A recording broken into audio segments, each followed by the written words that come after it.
नमस्कार दोस्तों, आप सभी का स्वागत है एक बहुत ही ज़्यादा डरावनी हॉरर स्टोरी में।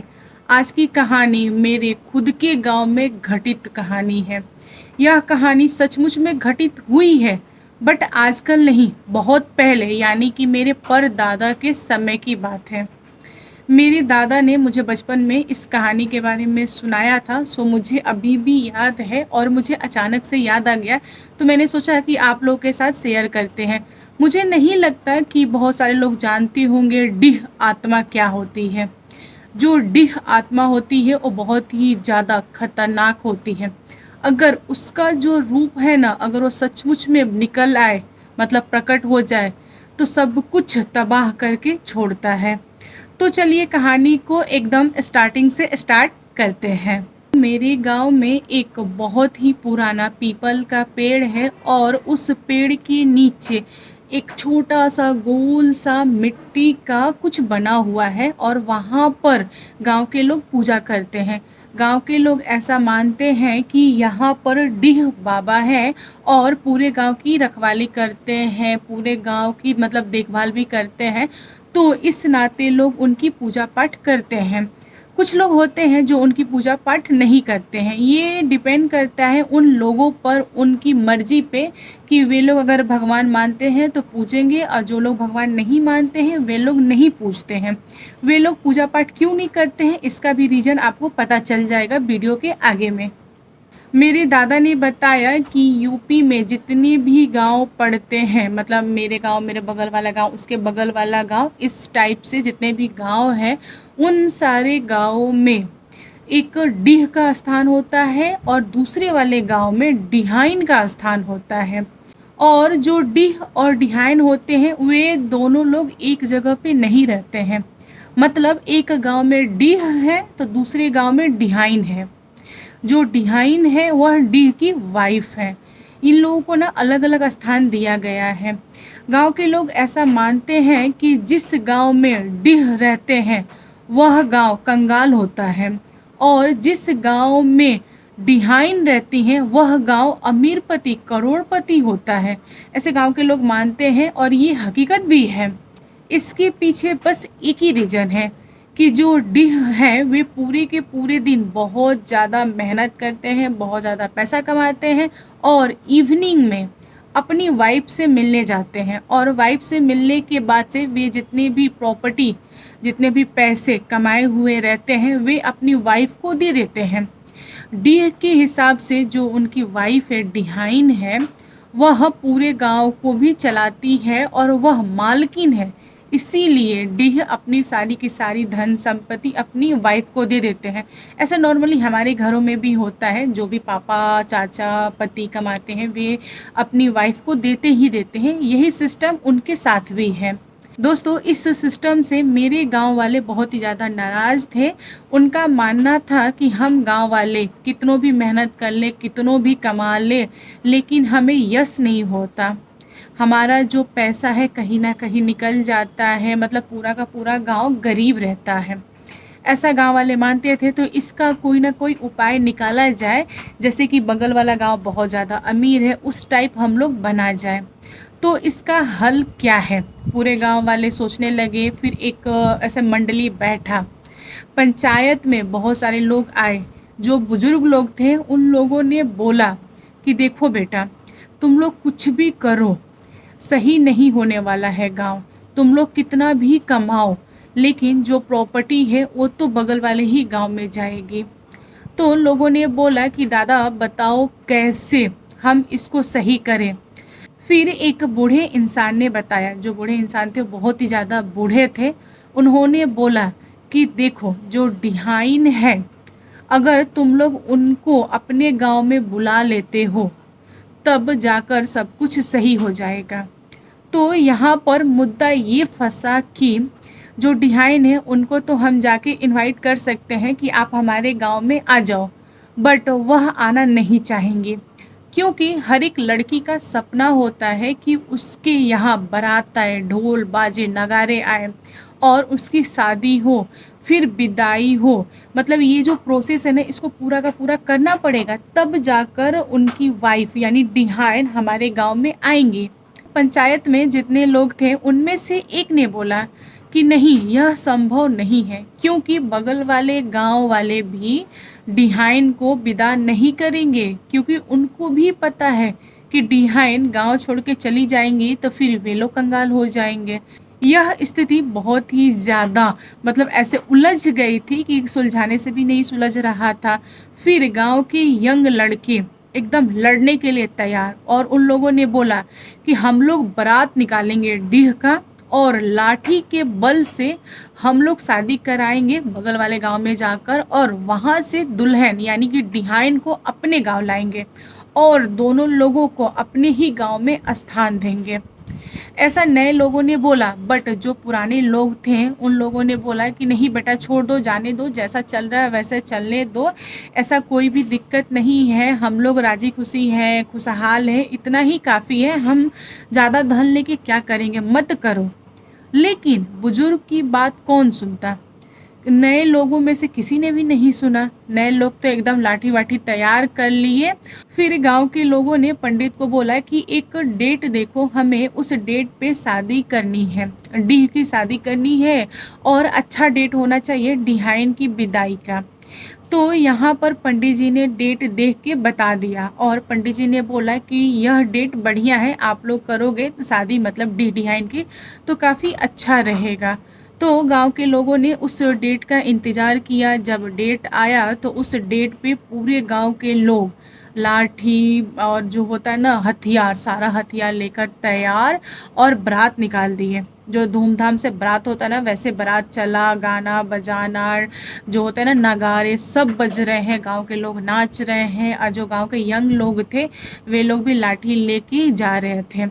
जैसे ही मेरे गांव के लोग बगल वाले गांव में पहुंचे तो यह पाए कि वहाँ के लोग भी लाठी लेके तैयार हैं। वे लोग बोल रहे हैं कि हम शादी ही नहीं करेंगे, तुम लोगों ने हमसे पूछा क्या कि हमारे घर की बेटी जाएगी कि नहीं जाएगी तुम्हारे घर पे, हमको रिश्ता मंजूर नहीं है, हम डिहाइन को नहीं भेजेंगे। जो बगल वाले गांव थे ना वे लोग भी बहुत ही ज़्यादा तेज़ चालू थे, और नॉर्मल सी बात है, सारे लोग ऐसा ही करते। फिर क्या हुआ कि ये लोग बोले कि नहीं, शादी करना है मतलब करना है, हम लोग तो शादी करके ही रहेंगे और डिहाइन को लेके ही जाएंगे। फिर बगल वाले गांव मानने को तैयार नहीं, दोनों गांव में बहुत ही ज़्यादा झिकझिक हुआ, फिर लाठा लाठी सब स्टार्ट हो गया। आखिर में कुछ उस गांव के लोग पिटाए, कुछ इस गांव के लोग पिटाए, लेकिन इसका कोई भी हल नहीं निकला। फिर बुजुर्ग लोग गए बगल वाले गांव में, वहाँ के भी बुजुर्ग लोग मिल के बैठ के मतलब दोनों गांव के लोग पंचायत बैठाए, और वहाँ पर बात विचार किए और बोले कि जैसा चल रहा है वैसा चलने दो, छोड़ दो, यह कोई नई परंपरा नहीं बनी है, यह पहले से ही होती आ रही है कि डिहाइन यही है मतलब यही रहेंगी, वे अपना घर छोड़ के नहीं जाना चाहेंगी। यहाँ पर बुजुर्ग लोग करे तो करे क्या, उन लोगों ने बोला कि ठीक है भाई, अगर इसमें सारे लोग राजी खुशी है तो ऐसा ही चलेगा, रखो तुम लोग डिहाइन को, हम डीह को रखते हैं अपने घर पे। ये सारा चीज़ हुआ, और जितने भी बुजुर्ग थे उन लोगों ने अपने अपने गांव के बच्चों को समझाया, और उसके बाद से घर पे आए। घर पे आने के बाद से गांव में फिर से एक और पंचायत बैठा।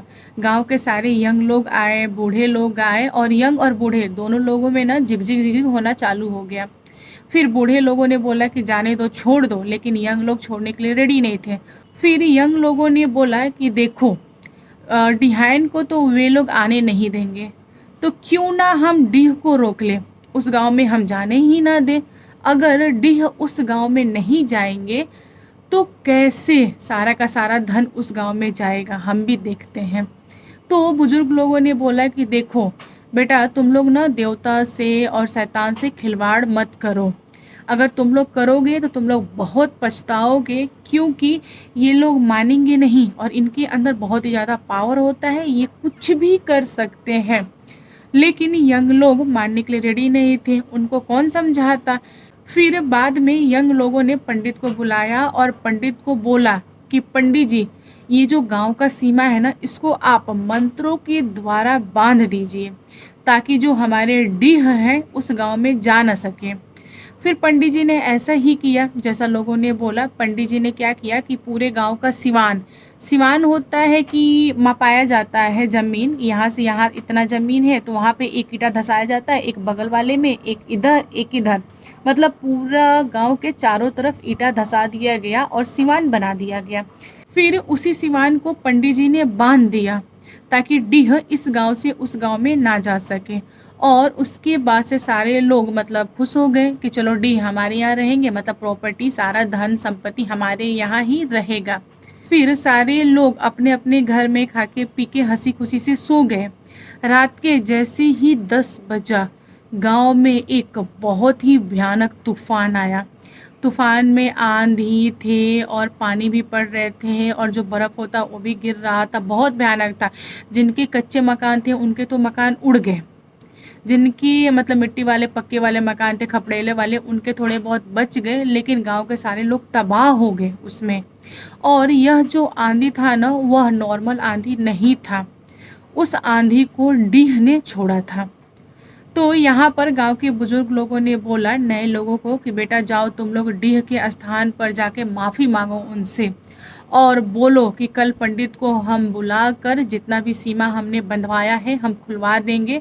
आप आज रात भर यहीं पे रहिए और हमें माफ़ कर दीजिए, क्योंकि पंडित उतनी रात को तो आ नहीं सकता। गांव के यंग बच्चों ने मना कर दिया, बोला कि कुछ भी हो जाए हम सिवान नहीं खोलेंगे। तो यहाँ पर बुजुर्ग फिर से चुप हो गए, क्योंकि बुजुर्ग कुछ भी चाहकर नहीं कर पा रहे थे।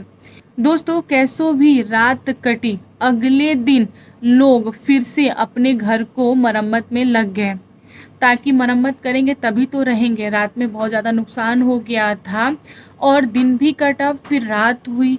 रात में फिर डीह ने इशारा किया, मतलब होते हैं ना बहुत सारे तरीके अपनाए ताकि लोग समझ जाए और सिवान खोल दे, क्योंकि डीह को बहुत ज़्यादा प्यार था डिहाइन से, अपनी वाइफ से, और ये लोग उनसे मिलने नहीं दे रहे थे।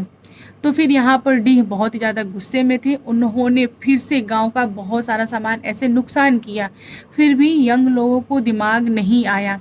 ऐसे करते करते 1 सप्ताह बीत गया। यहाँ पर जितने भी यंग थे उन लोगों ने भी ठान के बैठे थे कि चाहे कुछ भी हो जाए डीह नहीं जाएंगे, मतलब नहीं जाएंगे। फिर 1 सप्ताह बाद से डीह ने अपना भयानक वाला रूप लिया और गांव के हर एक घर में एक एक इंसान को मारना स्टार्ट कर दिया। अभी कुछ घंटों पहले यहाँ पर बुरी खबर सुनाई दी, तो फिर कुछ घंटों बाद दूसरे यहाँ बुरी खबर सुनाई दी, फिर तीसरे यहाँ सुनाई दी। यहाँ पर गांव के बुजुर्ग लोग कांप गए और जाकर डीह के सामने हाथ जोड़ के बोले कि हमें क्षमा कर दीजिए, हमसे गलती हुई है, हम बच्चों को समझा रहे हैं, बच्चे मान नहीं रहे हैं, जो दोषी हैं उनकी सज़ा आप किसी निर्दोष आदमी को मत देना। हम जानते हैं आपके अंदर बहुत ज़्यादा पावर है, आप अपनी वाइफ से मिलना चाहते हैं, बट ये बच्चे खोल नहीं रहे हैं सिवान, इसमें मेरा कोई हाथ नहीं है, आप बस अपनी कृपा बनाए रखना, माफ़ कर देना। गांव के जितने बुजुर्ग थे सारे लोग डीह को समझाने में लगे थे, लेकिन डीह रुकने का नाम नहीं ले रहे थे। डीह एक ऐसी आत्मा है जो कि दिखाई किसी को नहीं देती, लेकिन करती बहुत बहुत बड़ी कांड। पहला दिन तो निकल गया, गांव में बस 3-4 लोग ही टपक गए। फिर दूसरा दिन भी सेम चीज़ रहा। गांव की औरतों ने भी यंग लोगों को बोला कि प्लीज़ तुम लोग सिवान खोल दो, डीह का बहुत ही भयानक रूप हो गया है, वह किसी को नहीं छोड़ेगा। लेकिन यहाँ पर यंग लोग झुके ही नहीं, वे बोले कि ना, चाहे कुछ भी हो जाए हम नहीं खोलेंगे, मतलब नहीं खोलेंगे। और जो बगल वाले गांव के लोग थे वे लोग चुपचाप बैठे थे, क्योंकि उनको फ़र्क ही नहीं पड़ता था। उनको भी पता था कि चाहे कुछ भी हो जाए डीह आएंगे, मतलब आएंगे ज़रूर, और जिस दिन आएंगे हम लोग माला माल हो जाएंगे। ऐसा सोच के बगल वाले गांव के लोग चुपचाप बैठ गए थे, वे लोग तो बस मज़े ले रहे थे। लेकिन हमारे यहाँ यानी हमारे गांव में बहुत ज़्यादा प्रॉब्लम हो गया था। फिर डीह ने अगले दिन गांव के हर एक इंसान को, चाहे बड़ा हो चाहे छोटा हो, सबको ऐसे तड़पाना स्टार्ट कर दिया। किसी को पेट दर्द हो रहा है, किसी की स्किन जल रही है, किसी को कुछ, किसी को कुछ, मतलब ऐसे करके बहुत सारे बीमारियां, बहुत सारे प्रॉब्लम्स ऐसे इकट्ठा होने लगे। जब बहुत ही भयानक तरह से गांव के लोग बीमार पड़ने लगे, तब यंग लोगों ने बोला कि ठीक है हम डीह को आज़ाद कर देते हैं। मतलब इस 1-1.5 सप्ताह बाद से गांव के यंग लोगों को होश आया कि डीह को शांत करने के लिए हम एक काम करते हैं, सीमा खोल देते हैं। फिर पंडित को बुलाकर गांव के लोगों ने सीमा खोल दिया। सीमा खोलने के बावजूद भी डीह नहीं माने। डीह ने फिर वैसे ही जैसे पहले लोगों को सता रहे थे वैसे ही सताना जारी रखा। यहाँ पर गांव के यंग बच्चों को भी होश आ गया था। वे जाकर डीह के सामने हाथ जोड़े, उनके चरणों में गिर गए और बोले कि हमसे बहुत भारी गलती हो गई, नेक्स्ट टाइम से हम ये नहीं करेंगे, आप शांत हो जाओ। फिर भी डीह शांत नहीं हुए। यहाँ पर गांव के बच्चे बुजुर्ग लोगों के पास गए और बोले कि कुछ तो उपाय बताओ आप। फिर गांव के बुजुर्ग लोगों ने बताया कि जो पंडित है, जो जानकार है, जिसने सिवान बांधा था, उसको बुलाओ और उससे पूछवाओ कि आखिर डीह क्या चाहते हैं। वही होगा जो डीह चाहते हैं, तब जाकर डीह शांत होंगे। फिर गांव के लोगों ने पंडित को पकड़ा और पंडित के चरणों में गिर गए और बोले कि पंडित जी, आप उनको इनवाइट करो डीह को और पूछो कि वे क्या चाहते हैं। वह हम लोग देकर छुटकारा पा लेते हैं, वरना डीह हमें जीने नहीं देंगे। हमारे घर के बहुत सारे मेंबर हमें छोड़ के चले गए हैं। फिर पंडित जी ने बोला कि ना, हम डीह को इनवाइट नहीं कर सकते। तुम लोगों ने बोला तो हमने सिवान बांध दिया, बट हम उनको इनवाइट नहीं कर सकते। फिर गांव के बुजुर्ग लोगों ने पंडित जी को समझाया और बोला कि आपका इसमें कोई दोष नहीं है, आपके साथ कुछ भी नहीं होगा, आप बस डीह को बुलाइए और पूछिए कि वे क्या चाहते हैं। तो पंडित जी यहाँ पर तरस खाकर उन्होंने डीह को इनवाइट कर लिया। 10-15 मिनट बाद एक बहुत ही भयानक आंधी का झोंका आया और एक जगह पर आकर खड़ा हो गया। यहाँ पर पंडित जी समझ गए कि डीह आ गए हैं। और जो भयानक आंधी का झोंका था वो बस एक जगह पे खड़ा बहुत ही तेज गुनगुना रहा था। एक होता है ना गुर्रन सी आवाज़, मतलब अजीब तरह की आवाज़ थी। फिर पंडित जी ने पूछा कि बाबा माफ़ कर दीजिए, बच्चों से गलती हो गई, आपके ही बच्चे हैं, माफ़ कर दीजिए, और क्या चाहते हैं आप, कैसे शांत होंगे, बताइए मुझे। फिर उस झोंके से आवाज़ आई, नहीं, ये माफ़ी के लायक नहीं है, इन लोगों ने बहुत भारी गलती की है, मुझे मेरे पत्नी से दूर कर दिया। ये लोग क्या समझे कि मुझे बांध लेंगे और मैं बंध जाऊंगा? ऐसा नहीं हो सकता। फिर गांव के जितने भी महिलाएं थी, बुजुर्ग थे, बच्चे थे, पूरे गांव के लोग ऐसे घुटनों पे आके हाथ जोड़कर उनसे माफ़ी मांगे और बोले कि आज के बाद ऐसा नहीं होगा, आप सारा धन संपत्ति उन्हें दे दीजिए, हमें कोई दिक्कत नहीं है, आगे से ऐसे गलती नहीं होगा, हम होने नहीं देंगे, आप बस शांत हो जाइए। जब डीह ने देखा कि पूरे गांव के लोग रो रहे हैं और घुटनों पे आ गए हैं, माफ़ी मांग रहे हैं, तब डीह ने उन्हें माफ़ किया और बोला कि आइंदा ये गलती नहीं होना चाहिए, और तुम सब ध्यान में रखो कि मेरी पत्नी जहाँ रहेगी मैं उससे मिलने हर रोज़ रात में जाया करूँगा और मॉर्निंग में आ जाया करूँगा, क्योंकि मेरा जो स्थान है यहाँ पर है, तुम्हारे गांव में है, और जो वह है बगल वाली गांव में है, सो मुझे जाना पड़ेगा। तो गांव के लोगों ने बोला कि ठीक है, आप जाइए, हमें कोई प्रॉब्लम नहीं है। डीह ने पूछा कि तुम लोग को क्या चाहिए, तुम लोग बताओ, अगर तुम लोग को कोई चीज़ चाहिए तो तुम लोग मुझसे मांगते ना, तुमने सिवान क्यों बांध दिया, ये तो बहुत गलत है। फिर गांव के बुजुर्गों ने रोते हुए कहा कि देखिए, हमारे यहाँ किसी भी तरह की बरकत नहीं था, इसीलिए गांव के बच्चों ने आपको बांधने की, कैद करने की कोशिश की, यह इनकी भूल थी, लेकिन आप कुछ उपाय कर दें ताकि हम लोग भी जी ले, सही से रह सकें। तब डीह मुस्कुराते हुए बोले कि ठीक है, आज से यह गांव भी हरा भरा रहेगा, यानी कि सब कुछ इस गांव में भी सही रहेगा। मैं आप लोगों को भी धन संपत्ति वगैरह दूंगा, और अगर आप लोगों को कोई भी चीज़ चाहिए तो आप लोग आकर मुझसे मांग सकते हो, मैं आप लोगों को दूंगा। दोस्तों, उस दिन से डीह बाबा का स्थान जो था ना, उस पीपल के पेड़ के नीचे ही रह गया, और आज भी कोई भी वहाँ से गुजरता है तो उनको प्रणाम करता है और जाकर अपनी इच्छाएं बोलता है, तो डीह उनकी इच्छा को पूरी करते हैं। डीह भी इधर खुश, उधर डिहाइन भी खुश। डेली दिन में डीह हमारे यहाँ रहते हैं, यानी हमारे गांव में रहते हैं, रात में चले जाते हैं बगल वाले गांव में अपनी वाइफ से मिलने, और वाइफ से मिलके फिर ये मॉर्निंग में आ जाते हैं। तो हमारे गांव के लोग डीह को पूजा करते हैं, डीह को भगवान मानते हैं, मैं खुद भी मानती हूँ। जैसे कि एक जिन होते हैं ना, कुछ लोग जिनको भगवान बोलते हैं, जिनको शैतान बोलते हैं, सेम। दोस्तों, क्या आप लोग आज के पहले जानते थे डीह के बारे में? कमेंट करके आप अपनी राय ज़रूर दीजिएगा। तो आज की स्टोरी आप लोगों को कैसी लगी कमेंट करके बताइएगा। वीडियो पसंद आए तो लाइक एंड शेयर कीजिएगा और मेरे चैनल पे न्यू आए हो तो चैनल को सब्सक्राइब करना। Thank you, bye bye, सारंगे।